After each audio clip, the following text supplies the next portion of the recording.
Hi, welcome back to another podcast with Mr. Hagan. On this podcast, we're going to continue to talk about monopolies, and we're going to ask the question: why do monopolies exist in the first place? Sorry, what is the reason for the existence of monopolies? Why do they exist in the first place? So on a previous video, we said that when we think about a monopoly, there are four characteristics that we're looking at for a monopoly. A monopoly means that there's one seller in the market. It means they're a price maker. It means they're producing a unique good. Nobody else really produces a close substitute. But here was the key to it all. This one right here, that there is restricted entry. There is restricted entry. Other firms cannot enter the market and compete against the monopolist, and that's why the monopolist is able to continue existing and being the only seller in the market and being a price maker. So the question then becomes, if we're going to ask the question, why do monopolies exist, then we have to ask the question of why is there restricted entry? What are the reasons why other firms will not be able to come in and compete? Because the reality is that if you have a monopoly and the monopolist is earning economic profits, why would other firms not come in and compete against them? So there must be some barrier to entry that is preventing that.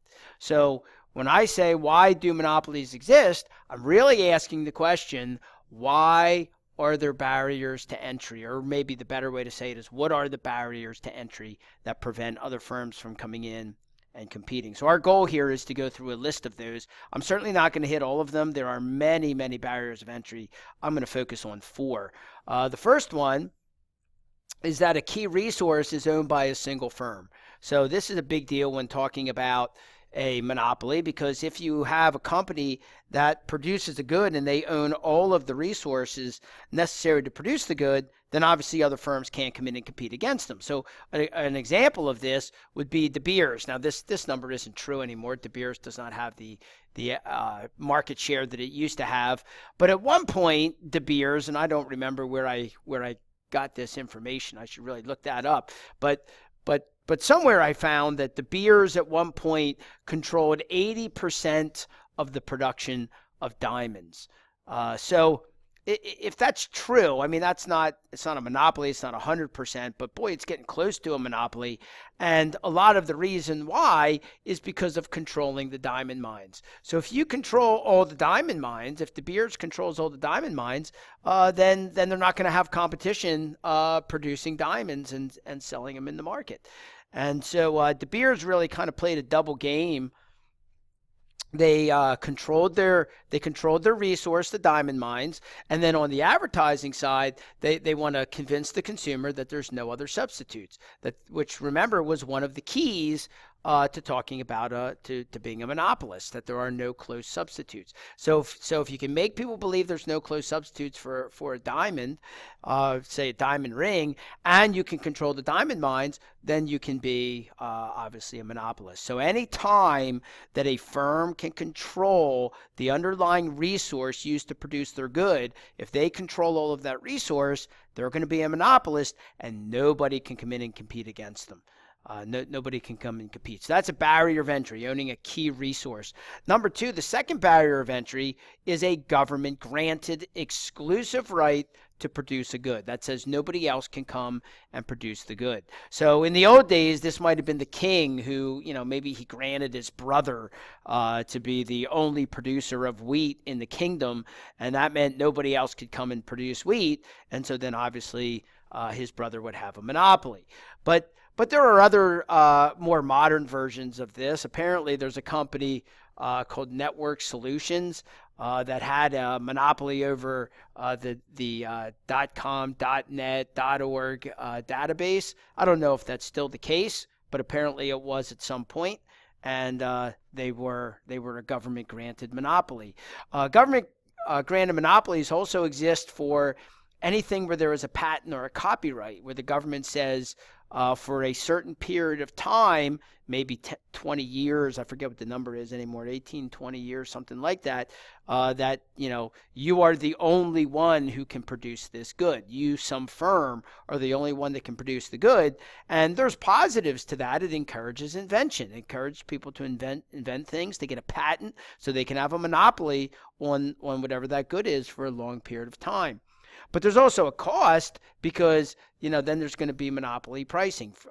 Consumers are going to have to pay higher prices for the good since there's no competition, since there's only one producer of the good. So government-granted exclusive rights also provide a barrier of entry and therefore create monopolies.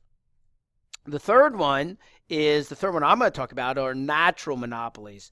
A natural monopoly is when the cost structure, because of the way the costs are structured, only large firms are able to survive in the market. Only very large firms are able to survive. So if you had a large number of small firms, that would be inefficient. Small firms would just not be inefficient. And so what is efficient is a small number of efficient firms. And this might be true for things like the automobile industry. I mean, the automobile industry is not quite a monopoly, but they have some of these natural monopoly tendencies, such as having to have a relatively small number of very large firms. And this was especially true, maybe back in the 1970s, 1980s in the United States, where there might have been like maybe 3 car companies, something like that. And so, they weren't quite monopolies, but there was a very small number of firms. And here's the thing. The market could only withstand a small number of firms because those firms were very, very large, and they had to be large in order to be efficient. And when I say efficient, what I mean is they had to be very, very large. They had to produce at very high quantities in order to lower their average total cost. In order to keep their average total cost low, they have to produce at very high quantities. So continuing with the automobile market, in order to drive down average total costs, the automobile companies have to produce at very high levels. They have a lot of fixed costs, and to drive those down, they have to produce very high quantities. And so as a result of that, producing at very high quantities means that you're a large firm. And if you're a large firm, well, there's not going to be a lot of room in the market for other competitors. So that's a natural monopoly. Another way of saying all of that is these firms enjoy economies of scale. Okay, economies of scale just means that producing at high levels is what is necessary to achieve that lower average total cost, to drive down your average total cost. And that's usually just because your fixed costs are so high. Another example of this, or another way to think about this, would be, for example, water industry. So if you want to think about, in some cases, it just doesn't make sense to have a lot of companies competing. So imagine the water that you enjoy when you turn on your tap in your home and take a shower, get a drink, or brush your teeth, or whatever it is. You turn on the faucet and water comes out. And imagine if there were many competitors who were trying to compete to deliver water to your home through your pipes. Well, you would need a different set of pipes coming in for every company. Every company would have to set down their infrastructure of pipes and to be delivering water to you. And you might have 5 or 6 or 7 sets of pipes coming into your home, and then you could choose whichever company you wanted to get water from. Well, like, that just doesn't make sense for everyday life. It's just not practical. And so as a result of that, you have just one company that is providing water to people's homes typically.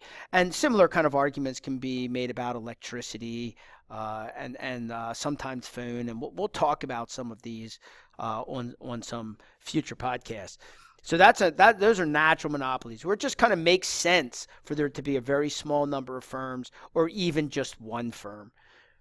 And then finally, the last type of barrier of entry that I'm going to talk about is a network effect. So a network effect has become more important lately in today's world with the internet and social media. So the network effect, first of all, is the idea that when more people are using a good or service, the more valuable the good or service becomes. So if we think about some of these social networks, social networking sites, exactly what makes the social networking site useful is that everybody else is using it, that you can post something there and everybody can come and see it. And you post a picture or, a quote or a video, whatever the case might be. And what makes it valuable is precisely the fact that everybody else is using it. That's the key. Everybody else is using it. If everybody else isn't using it, then why would you bother posting anything there? Nobody's going to see it. And so this becomes this network effect. It tends to cause the existence of a monopoly. Okay, that there's only going to be one, maybe two, maybe three major social media outlets because of this networking effect.